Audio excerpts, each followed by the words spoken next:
Hi, this is State Delegate Janelle Wilkins from District 20 in Montgomery County, and you're listening to the Conduit Street Podcast, the best source of news and notes on Maryland politics and policy. The Conduit Street Podcast, the official podcast of the Maryland Association of Counties.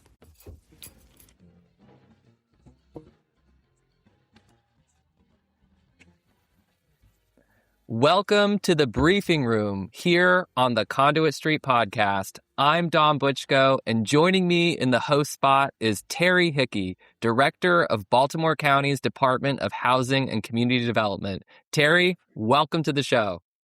Thanks, Dom. Great to be here. All those housing directors across the state to choose from, and you picked me. I think it's because we agree on 75% of all the things that come up, but I'm really glad to be here with you guys. Only the best for the briefing room. Let's bust into it. If you're listening to this, you know that we take big subjects like energy and we drill down, and over the course of several episodes, we really kind of talk about the nuts and bolts of public policy. Kicking off our conversation today, we are talking about housing finance. Yeah, and if you know me, and I know the folks that are going to join us today, you know, that we could talk about that all day. So we'll try to pack this into a half an hour episode. But I do want to say, as a local housing official, I originally assumed that the biggest barriers to production were going to be community opposition and zoning land use issues. And those aren't easy, don't get me wrong. But this crazy economic climate really has us all struggling to get our arms around the cost of affordable development and finding a path to keep the deals moving forward. So we're trying to get beneath all of that and really dig into the guts of how these deals come together and come to pencil. Longtime followers of Annapolis will not be shocked that housing has been a really big issue over the past several legislative sessions. And so far, the debate has really kind of overlooked some of the big parts of the equation. And behind every single housing proposal, no matter how big or small, there's a complex set of financial equations that determines whether or not a project will move forward or whether or not it will fall apart. So over the course of this series, Terry and I are going to break down why it's so hard to make a project pencil out. We're going to go over the basics of the capital stack, public-private interactions, the regulatory environment, local forces shaping and sometimes stopping housing production across the state of Maryland. I am pumped. I think that this is going to be even better than the series we did on energy. Terry, are you ready to jump in? I'm absolutely ready to jump in. You know, we should have published a glossary first. So people are already going, you know, what's penciling? So we're going to have to backtrack and start talking about some terms. But seriously, I'm excited to dig into the math behind the deals. Let's figure out how all this comes together. All right. In this first episode, that's a great thing that you brought up the term penciling, because we are going to start with just for the rest of the series. We're going to talk about how deals come together. We're going to lay the foundation for later episodes. The concepts that you hear today, we're going to talk about moving forward. Improvements, innovation, deeper structural challenges. Our goal is to really kind of digest this and make our conversations easier to follow. Terry, you are like the best wingman to have for this, because honestly, half of these terms go over my head. I'm literally the pretty one on this pod, and that's terrible because this is not a visual medium. Nothing's the bigger kiss of death than announcing your co-host as an expert at something, because then I have 7 more episodes to try to back this up. But I really do believe this day and age, if you're doing housing work at the local level, if you don't admit you are learning while you're doing and trying to mix the actual experiences with the policy, and then you're fibbing a little bit. But to be honest, if we're really going to tee up a roadmap to how affordable housing deals get done, we had to invite some smart friends to the party, and let's jump into talking to them. Yes, we are starting this episode, the kickoff of the series, at a high bar. We have 2 first-class guests, truly the best people to bring on. We have Shannon Huffer, Vice President at Collier, and Tom Cole, lobbyist at Perry Jacobson. Shannon and Tom, welcome to the briefing room. So honored to be here. Thanks for having me. All right, Shannon, before we kind of dive into the nuts and bolts, you're a national subject matter on housing finance. Just tell us a little bit, you know, who are you and how did you get into this really complex subject area? So obviously I'm a VP with Colliers now. Before that, I was with a little company called CBRE. Before that, I was with PNC Bank on the LIHTC, the tax credit investor side of the playbook. I'm also a licensed attorney. I almost took a segue as bond counsel along the way. So I've advised on ground up deals, a bunch of those, as well as the finance side and now the brokerage side. So I think I've covered all the bases there. You got all of your bona fides there. Now, Tom, really quick, transitioning to you. For our Maryland listeners, you are a man who needs little introduction. You've been on the pod before, but let's say that, you just got out from under a rock. Introduce yourself to our audience. Who is Tom Cole? Honored to join you again, Dom.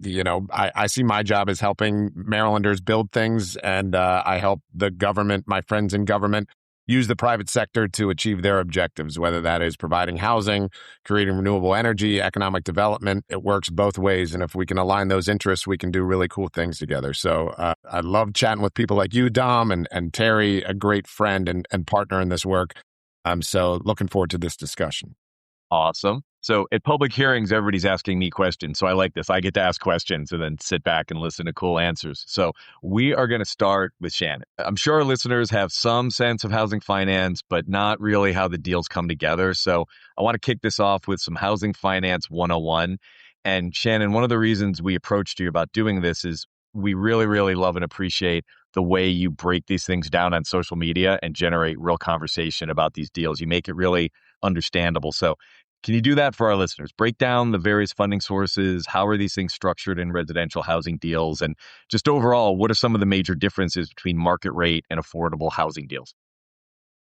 So an affordable housing deal is where the developer has agreed to provide a certain level of affordability for a period of years. Normally, that's going to be 30 years, and a 60% AMI is the most normal one. So caveat, AMI, area median income. When we look at like a 3-mile geographic radius in a city, we might have an area median income, or 5-mile, it depends on how it's being broken down at a particular time. But the area median income is an average. So say it's Austin, Texas, and we're at $100,000, or the greater metro DC and we're at $115,000. We're looking for houses. Let's do the 100 because that's easier. We're looking for housing that's going to be no more affordable for those making 60% of that. So that means a family is making $60,000 a year. Pretty straightforward, right? And affordable housing is affordable at a basic level for all of us. Affordable housing should be something you spend no more than 30% of your income to pay for your housing and your utilities. If you're spending more than that your income, you're burdened as far as your housing costs go. So the idea behind the program is we look at a geographic area. We're providing housing for those 60, 50, 30% of whatever that geographic area is. And then we're making those rents so that those rents cost no more than 30% of that person's income to cover their rent as well as their utility bill per month. Great. So how generally, and I've had to try to explain this over and over. We'll get into more of the basics later and dig into the details. But from a financial standpoint, high level, how do we start to think about putting those affordable deals together? Who are the players? So primarily since 1986, there was a law passed that became what we call LIHTC, low income housing tax credits. Okay. The way that those work is that the housing developer goes to the state. Each state has something called a QAP, Qualified Allocation Plan. They go to that state and they say, I want to build housing for this 60% AMI group. They then say, we're going to do it in this city, based on these circumstances, based on that QAP. QAPs are written by the state. They change every year. The state says, this year we want to have veterans. This year we want to have, students or those transitioning out of foster care. They set those parameters. That developer goes, they apply. If the state agrees and they're applying based on what the state says they want, then they get awarded a tax credit. There's 2 flavors. There's a 4% and a 9% tax credit. The way that breaks down in practical terms is that a tax credit is a dollar for dollar offset to taxable liability. So if I've got $100,000 of taxes owed in a year, and I've got a $100,000 tax credit, basically I don't have to pay Uncle Sam a dollar. So that's a dollar for dollar offset. It's not like your deductions that you get on your normal taxes. So the developer, though, doesn't necessarily need this tax credit. A lot of times they may even be a nonprofit, so they don't even have taxes. What they're going to do is they're going to take this tax credit, they're going to sell it to a third party. Normally that third party is a bank. Banks have something called CRA, Community Reinvestment Act requirements that say that they have to, at a basic level, put money into communities where they're taking in deposits. It's more complicated than that, but just 25,000-foot view, stay with me. The bank then basically puts the equity into the deal that pays down the amount of debt that that deal has to cover, has to service, and that allows them to charge less in rents than they would otherwise have to do if they were actually building this at the market rate prices and covering the debt for those market rate units. First of all, I know a pro when I hear one because every time you used alphabet soup, you told us what it stood for. So thank you for doing that. You also said something really important here that I want to key in on, and then I want to pivot to Tom. You had talked about QAP, and a lot of us see this from the standpoint of our own state. And obviously, this can be different flavors depending on where you're going.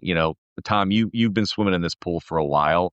And I know you've been very involved in that interaction between the state and private industry and these local deals. So just building on what Shannon was saying, is there anything either unique about how Maryland does this?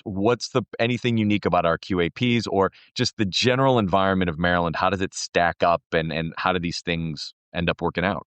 Yeah. So Secretary Jake Day, under the leadership of the governor, has been very active in using the QAP to reach certain housing objectives that they have, most recently around permanent supportive housing, but then also speed to market. That has been a big emphasis in the most recent QAP. So that is a way that certain policies, and they need to be careful. It's a balancing act because there are, just sort of make the donuts kind of affordable housing developers that just want a standard QAP to do the housing they've always done. They don't want extra, angles on it. They don't want extra objectives.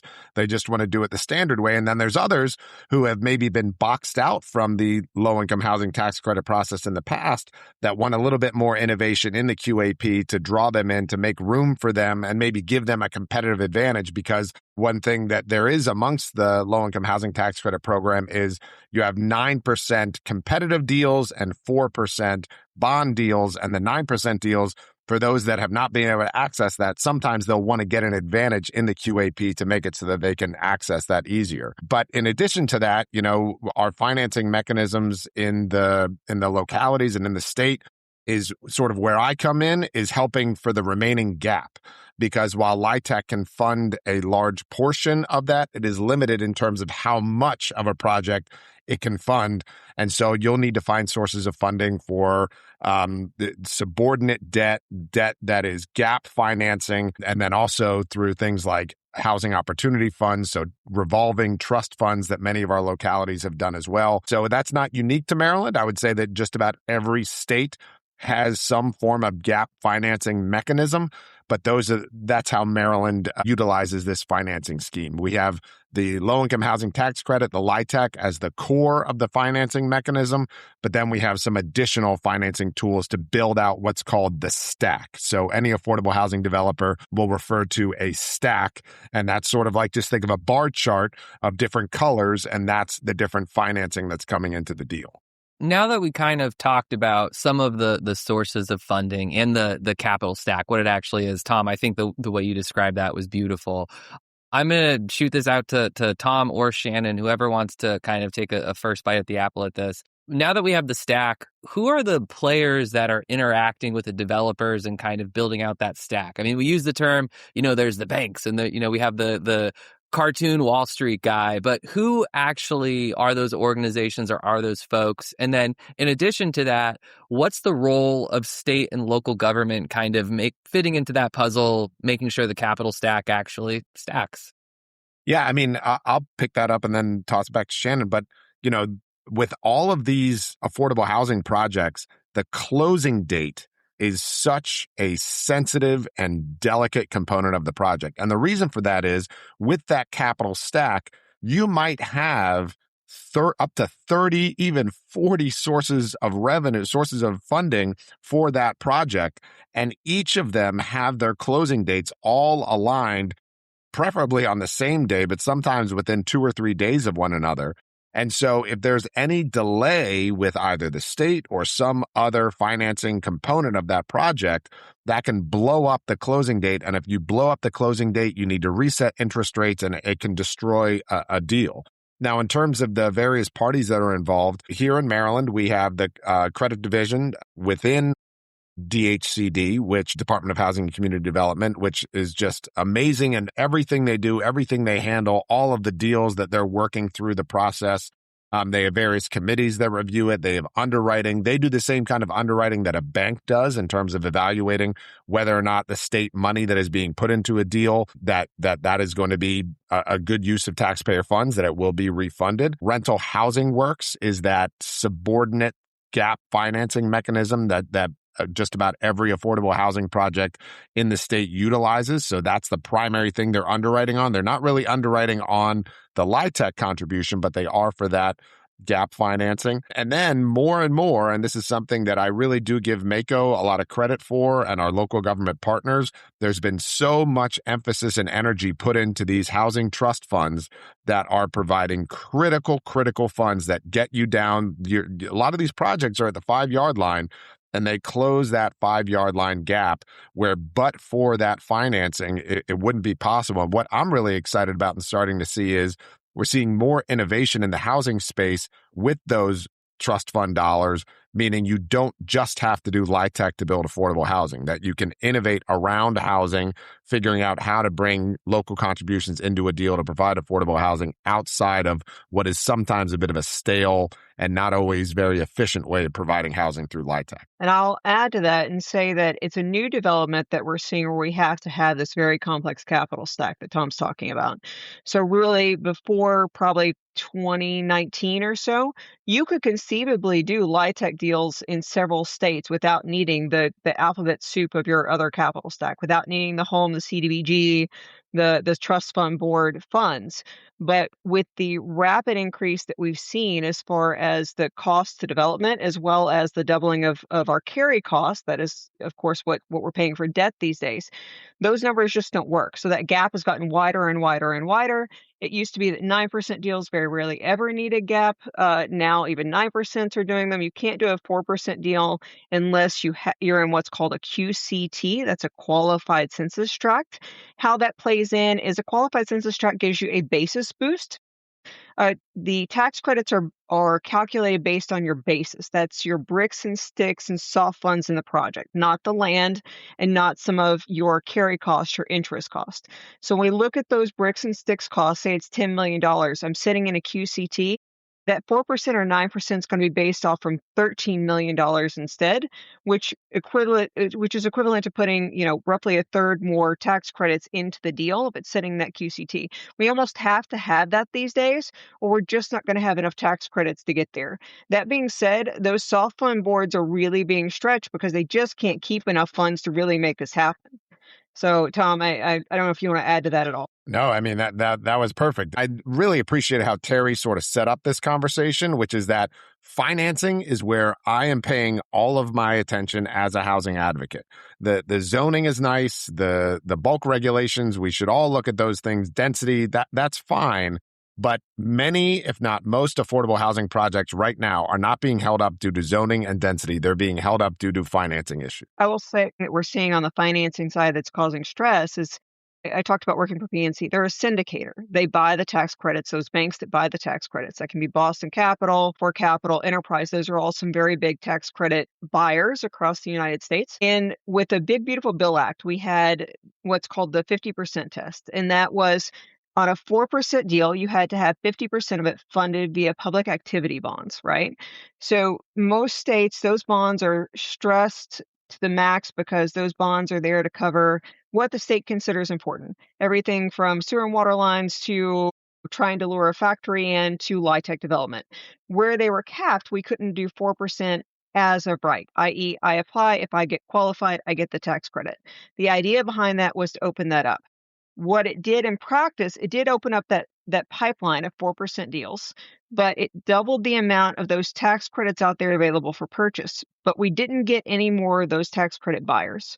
Since we didn't get any more of the tax credit buyers, then we're seeing that price per tax credit go down. So I said that developer takes the tax credit to the buyer pays them, that becomes the equity.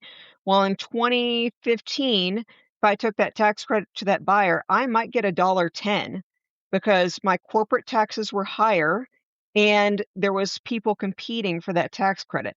Today, I might get 80 cents. And if you do that math, you end up with significantly less of your equity, and everything else has to be made up via those gap funds and hard debt, which can only be sized to the level of income coming in on the property. We're setting this up as as we simplify, we're also, I think, from the local perspective going, oh man, how do we pivot and react to what's going on? And I know a lot of my colleagues, back in the old days, which was like, I don't know, 5 years ago, we're saying that, well, we're gap financiers at the local level too. So when you come to us with this really reasonable gap, we might have something set up to address that. But literally in the time that you initiate that conversation with the developer, the gap could have changed 5 or 6 times. And, Tom, we're going to have Secretary Day on at a later pod. That was a shameless plug, Dom. So we're going to have Secretary Day on to talk about the products that the state has to address that gap. We're also going to have the second shameless plug. We're going to have the comptroller, Brooke Lehrman, on to talk about the student becomes the master. Right. I love it. We're going to talk about her now nationally famous analogy of these housing deals as the Smith Island cake, which I was at a conference where they referred to it as a stack of pancakes. Not as cool as a Smith Island cake. So not in the great state of Maryland. Take your flapjacks back home. Right. We're going to get into all that. But I want to kind of turn this back because I feel like, and Tom, you can comment on this, the state is working overtime to figure out how to minimize that gap, but there's obviously limitations. So I know I'm looking at 2 or 3 deals where we're at a help us figure out this gap. I did air quotes. Help us figure out the gap or we're moving on. Like we don't need to do this right now, maybe as much as you want us to do it. So how do counties navigate these waters? Can we be bigger players in bringing in private equity into these deals? Should we be more creative with things like tax abatements or tax credits or things we can potentially control at the local level? Like help us navigate these waters a little bit so it's not overwhelming. Yeah, I mean, the first thing is potentially playing a more active role and proactive role in deciding what is going to be developed. And the way localities can do that is by looking at their land inventory and saying, we are going to contribute this parcel of land for either a $1 lease or a $1 conveyance. And now you've taken a big chunk of the cost of building affordable housing and you've taken it off the board. And so I always remind my friends in local government that like you have the tool, like the way local government and development has normally been cast, it's in a passive recipient relationship where the developer says, I want to build, and locality either says yes or no. But a better relationship, I think, and ways that would have more buy-in is for the locality to say, we are the first mover on this project. And so we're going to set up this scheme with our land, our resources, what we have to offer, and say, this is where we want development. This is where we want affordable housing and the like. So I just want to say that as number one. Number two is that every county in the state has its own bonding capacity. And one thing that I've been working with my clients at Enterprise to talk about is trying to utilize and explore the ability to use both bond capacity at the state and the local level to try to free up additional funding sources, because this is something where the bonding capacity, that if you have a AAA bond rating and you're being responsible with your bond issuance, you can end up getting financing at a much lower rate than a developer might be able to get for their own deal, and even a lower rate than some of the existing financing vehicles we have at the state level. And then finally, the third thing is what we saw in Montgomery County. We have one of the most prominent and impressive housing finance innovations in the country within our borders, and that's in Montgomery County. And what they found was they created a revolving fund And they did not participate just as a lender. They participated as a co-developer. They were what's called JVs on some of these deals. And with some of the investments that the Montgomery County Housing Opportunity Fund made, they were making so much money off of the investments that they had made into housing projects that it was then funding future projects. It was as if Montgomery County became a successful developer. And that's the ideal. And that's what we should all be chasing. And the way you do that is you broaden the spectrum of what you're looking at. And you're not just looking at affordable housing. You're saying, how can I participate in a market rate deal, meet my public service, public community objective of maybe having certain units rented or sold below market rate. But then I'm in that deal. I'm participating in the cash flow. That cash flow can then give me money to put into other deals. Like, if we could do that in more jurisdictions across the state, we are really talking about something revolutionary for housing production. Yeah, Tom, let me jump. I want to hear what Shannon has to say to add to that, but I want to come back at you. That was a really, really good point and a great concrete example. And for those of us who aren't quite sure how to get to that Montgomery County stratus of what they've done, I think taking a step back, we all do capital projects. And I know, our county has a AAA bond rating. We're very proud and we work hard to keep that. And we leverage that bond rating to do a lot of long-term capital projects. There's probably a lot of room to look into that area on the housing front, particularly when we use capital funding for infrastructure. And one of the things, right, normally missing from these housing plans is where's the infrastructure? So is there a way to tie all this together potentially? Well, you start with former HUD secretary's quote, which is housing is infrastructure. I will say that. I mean, I don't have any tattoos, but if I was going to get one, that probably would be what it would be. Right across the chest, right? Big letters. No regrets. But, I think that housing as infrastructure should be incorporated into the authorization to use bonds right now, because many of our state and local laws actually don't allow these bonds to be used for housing. But housing is infrastructure and it should be available. Bonds should be able to be utilized, just like right now our TIF law for the state of Maryland, our tax increment financing law for the state of Maryland is somewhat antiquated in that it prohibits it. It can be used for some affordable housing, but not others. Like, those are the things where all of these financing tools, they should be broadened, because at the end of the day, there is going to be some sort of bond analysis, some fiscal analysis that is going to be done to evaluate whether or not it is prudent to make that investment. But we should not have a legal prohibition on something that would otherwise be prudent and appropriate and within the general sense of what bonds can be used to finance.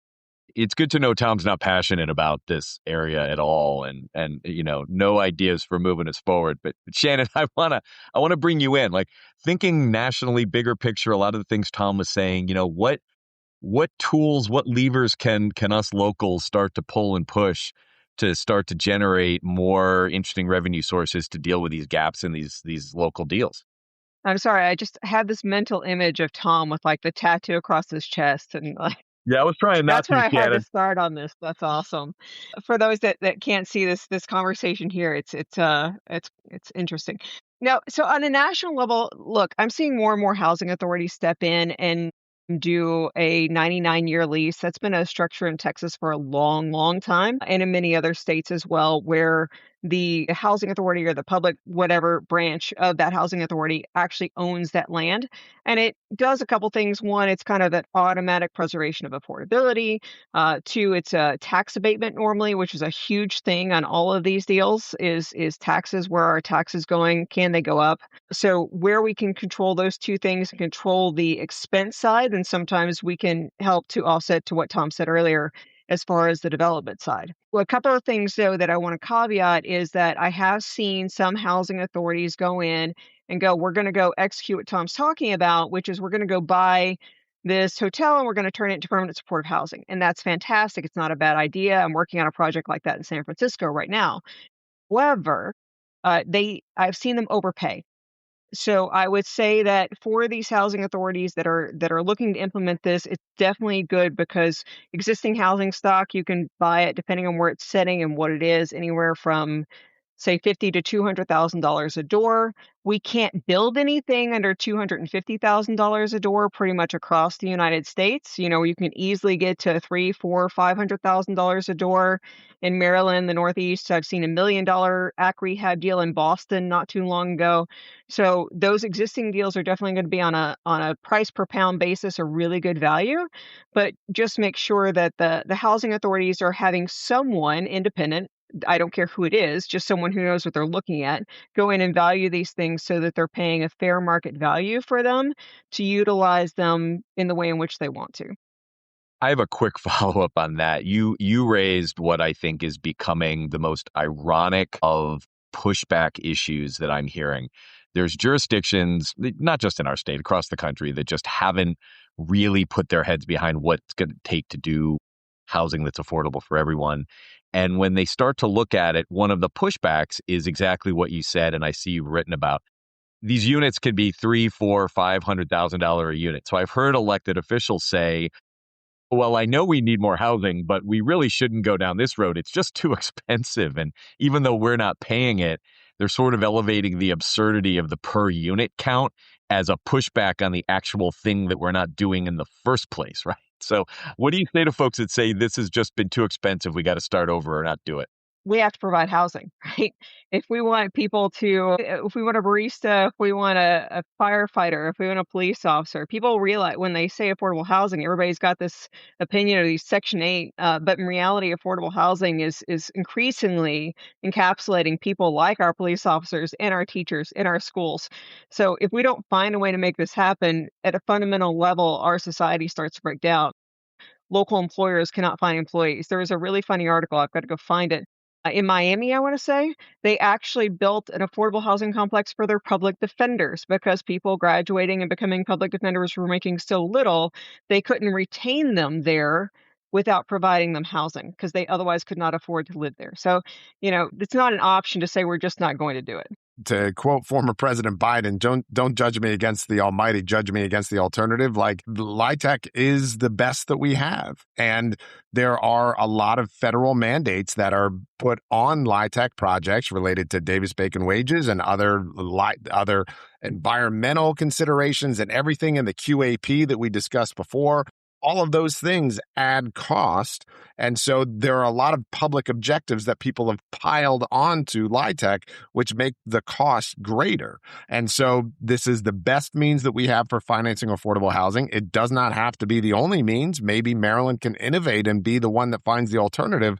But as Shannon said, this is what we have. This is what we use to build deeply affordable units. You need to keep in mind, we're talking about making these units available below the cost to build them. That is something that everybody who's listening should think about that. This is not simply about developers making less money. This is about building a unit and renting it below the cost of what it was to create it. I actually want to use that as a segue into our next question. And Tom, bringing up the federal government plays an outsized role in all of this. And first, I just want to talk about what is the role of the federal government in this? Can they take a bigger role? What's working? What's not? And then second part of that, is there stuff that's just not in our control? Is there stuff that's not in our control at the county or state level, or even, the all-powerful federal government, fire up the money printer? It's not even under their control. First, what could they do better? And second, what are these things that us as government actors, no matter what we do, we're not going to be able to influence? Yeah, I guess for the first question, I'd go back to my last answer, and that is the mandates that are put on LIHTC projects should be revisited. I don't think that is a political reality. That is not going to happen in any of our lifetimes, but the cost per unit is very much generated by all of the requirements that are put on low-income housing tax credit financing, just as a matter of course. Outside of Tom, that, can I actually? I think that's really interesting in the housing debate, and I want to drill in on that a little bit, because this is a pod about housing finance, but that subject in particular is more universal. And Maryland, we can relate to this. We have a very active General Assembly. They want to do things. We want to do. We want to fix the environment. We want to do it equitably. So in this housing conversation, at what point do we have to tell somebody your priority is no longer a priority because this other one is? Because that's the big thing that policymakers at all levels of government are going to have to start doing, and that's going to be unpopular. Yeah, we're very far from that. I would say that our General Assembly is very much in line with many of the objectives that these additional requirements serve, and it is about a balance of those priorities. I would say, to those critics that Terry referenced of $300,000-$500,000 a unit. I don't think that is our primary issue, simply because our gap financing programs like Rental Housing Works are being cut to the tune of $20 million every year. So the number of projects that we're able to finance is becoming less and less. Like, we've got an immediate, I always describe housing as like triage in a hospital, where we've got some immediate issues that we need to address, and then we have some secondary and tertiary issues that we need to address. In terms of the efficiency of the LIHTC program, that's nationwide. I mean, nationwide, we understand that LIHTC is not efficient. However, within that space, you do have some developers that are more efficient than others. You can sort of hold up a chart and say, this project was made at $300,000 a unit, this project was made at $500,000 a unit, and then you factor in things like whether or not the project's entitlements were appealed to the Maryland Supreme Court, whether or not there were all kinds of roadblocks put in along the way that made the money more expensive over time. So there's all of that. I would say that the federal government, there's been a lot of noise about federal programs for housing and things like that. I've yet to see the connect. I've yet to see how any of that work can really do much to have housing happen where we need it, because many of those programs are incentive programs by their nature. And the fun thing about incentive programs is rich jurisdictions don't want them and don't need them. They say, that's very nice. Your $200,000 grant is awesome. I would rather just not have affordable housing, so you can take your $200,000 and take it somewhere else. So I'd be interested to hear what Shannon has to say about what can be done at the federal level, but I've seen a lot of political energy around it. I've not really seen solutions that are all that attractive. Shannon, you want in on this one? So I would say that my answer to that might be surprising to some people, but it's probably tax reform. So we've doubled the pool of tax credits out there, but we haven't doubled the pool of investors. And that's what's caused us to go to that 80 cents. So we can throw as much gap funding as we can get. I sit on a soft funds board. We awarded ARPA funds. I saw how fast we ran through that stuff. It was, like water. It was gone in just a few hours on project gaps. So in order to get back up to that dollar per tax credit or even above, we need some more competition in that market. Right now, we're not going to get that where we sit because of the way in which our tax laws are written that says I have to have passive losses, and that limits the pool of people. And I have to have a very long tax horizon. So I have to have passive losses, and I have to be able to hold on to this for the next 15 years, because the way that tax credits are structured is that tax credit equity investor puts in all the money day one, but they actually get it back over the next 10 years. And if for the next 15 years they don't keep in compliance with whatever the affordability set-asides are, the IRS can come back and do what's called a clawback of those tax credits that were awarded. They have to pay the IRS back those funds. So it's a pretty serious remedy that the IRS has in there. So until we get some sort of mechanism to get more investors in there to raise that price per tax credit, get more people coming to play, I think we're going to have a continued, maybe even downward trend on that price per tax credit, and the soft funds are going to be struggling to keep up. That's my answer on the federal level. And if I could add to that, one thing, and Shannon, feel free to jump back in on this. One thing I've heard of, which is really interesting to me, particularly with some of these state low-income housing tax credit programs, which I hope Maryland adopts sometime in the near future, is making the tax credit available to individual income taxpayers. Because right now, as you heard Shannon describe, it's most commonly utilized by banks, those with large tax obligations, but you want to make the market for the tax credit more competitive, because the more competitive it is, the more you get a return for each tax credit. And so some discussion has been around making these tax credits potentially available to individuals, families, what have you, high net worth individuals, so that they could potentially make these tax credits even more valuable.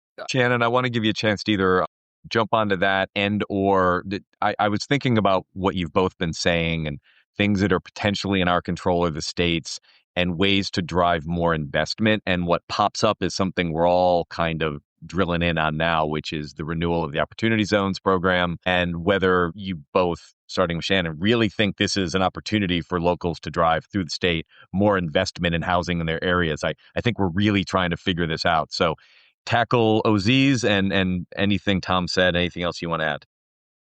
I mean, obviously, anytime you're dealing with an opportunity zone, you have to have somebody that has some sort of tax liability they're offsetting, because that's what the opportunity zone is primarily designed to do. Well, with LIHTC per se, and I have trouble seeing how they're really going to play in this time until and unless, to Tom's point earlier, we have some mechanism to have the family offices and local investors come into play, which I also would love to see, for the sole factor that a lot of them I think would be mission driven and say, I want this because it's good for my community, not just because it makes sense on the balance sheet, because I'm a very large tax credit investor on a national basis. But until we have that, at least personally, the only places where I've seen that maybe play in is the rural development side. I've seen more interest in some RD deals based on some of those op zone plays, but I haven't seen it so much play out outside of that. Maybe you have, Tom. Let me know.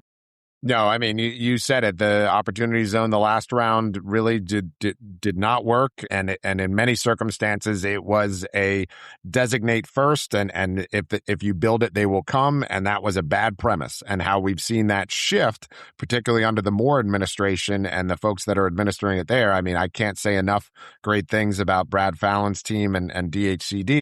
Is that they're trying to look where they can sort of throw logs on the fire. Where is just some sort of kindling that we can then incentivize and have that do more. Now, in terms of creating affordable housing, it's that is really juggling chainsaws. I do think that there is opportunity there. Sorry to double up on the opportunity, but I think that LIHTC in and of itself, it's a very complex system to work within, but we know how it works. And I think that one thing I've really enjoyed about this discussion is that trying to identify what are the things that are stumbling blocks, how can we pull them out and make it easier for the system that we know work better. I would love to see opportunity zones fuel that further, but I think opportunity zones in many sense are better situated for economic development and job creation, because that's where you really see opportunity zones perform the best. We have some opportunity zones here in Maryland that perform so well that they no longer qualify. That should be the goal for all opportunity zones. Dom, I know we're getting close on time, but I'd be remiss if I didn't. We have real experts here and who are thinking about this globally. And I know a lot of counties, it's a little daunting to go down the LIHTC road, and not to mention the fact you have to find the right locations and put all of these other things together. A lot of us are really drilling in on preservation and acquisition and using our limited county funds to drive renovation. And in those, there's a lot of volatility in the real estate market. A lot of folks are coming to us saying, we're from all over the country. We're looking to buy old multifamily in Maryland. And can you help us renovate it, bring it up to speed, and then keep it affordable? And it feels at the county level like we have more power, particularly with our ability to provide pilot payment in lieu of tax agreements and the like. So just some quick thoughts on everything we've just said through the lens of acquisition, preservation, and the financing of those deals that might be something we want to consider. Yeah, I'll just go real quick. I would say, I said that it's a triage. That is number one on the triage, preservation. Like that is the unsolvable. Well, there are solutions, but none are at hand right now. That is a very scary thing. We talked about how the LIHTC program was created in 1986. Think about all those projects were created. They did not have maintenance funds worked into them. Many of these projects are in desperate need of funding from the state or local level. So I'm glad Terry raised that. I wish I had a solution, but all I can say is it definitely needs attention. We're set to lose 350,000 affordable units over the next few years. They're aging out, they're falling away, that compliance period is ending. The extreme extended use periods did not come with those initial projects, 1986, a lot of those are 15-year. To the point that Tom just made, they do not have enough funds in there for CapEx to keep them going. They are falling apart. But if we can put $50,000 into a unit and keep that unit or upgrade that unit so that it's still functioning and providing the services that are needed, it's a whole lot better than $100,000 to build a new one. So to the extent that QAPs are favorable to an AC rehab deal, those are working great. And I'm seeing more and more interest across the United States in people doing those AC rehab deals for that very reason. It's starting to help revitalize some of those older HUD projects, especially. I'm seeing a lot of interest there. So definitely AC rehab is an incredibly important thing that, yes, absolutely, Terry, people need to be looking at because we can keep them alive a lot easier than we can build them new. All right, last question. I am a policymaker listening to this podcast. You two, as subject matter experts, what do you want this person to walk away with? Shannon, we'll start with you and then Tom. We have to have affordable housing. It's a complex ecosystem. The best thing that we can do is work together and have these conversations to realize that it's not a point and shoot answer. It's a complex one, and that it's going to have to come from the community level and go up because we're not going to be able to solve it at the federal level and push it down. The thing is, in housing, people immediately think of developers, and I would encourage policymakers to just push that off your radar and think about those who finance housing. If you talk to those who finance housing, your policy solutions will come from that, and you don't have to worry about playing chicken with the developer about how much profit they're making or not making off of a project. So I encourage everyone who's trying to create good policy around housing is to think financing first and think developers and entitlements second. I think that is a great place to leave it. We're not playing chicken, and it's not a point and shoot answer. I'm going to use that in testimonies. Thank you, Shannon. Thank you, Tom and Shannon, for coming on to the briefing room. Thank you for having us. It was helpful. All right, let me read us out. Remember to like and subscribe wherever you listen to podcasts. I'm going to stop really quick. Not enough people are liked and subscribed. I like attention. To be told I'm pretty, you need to tell me I'm pretty. The Conduit Street Podcast Briefing Room will be out on Tuesdays with our normal show on Fridays. Register now for the annual Mako Summer Conference, August 12th through 15th in Ocean City, Maryland. And thank you, everyone, for listening to the Briefing Room here on the Conduit Street Podcast.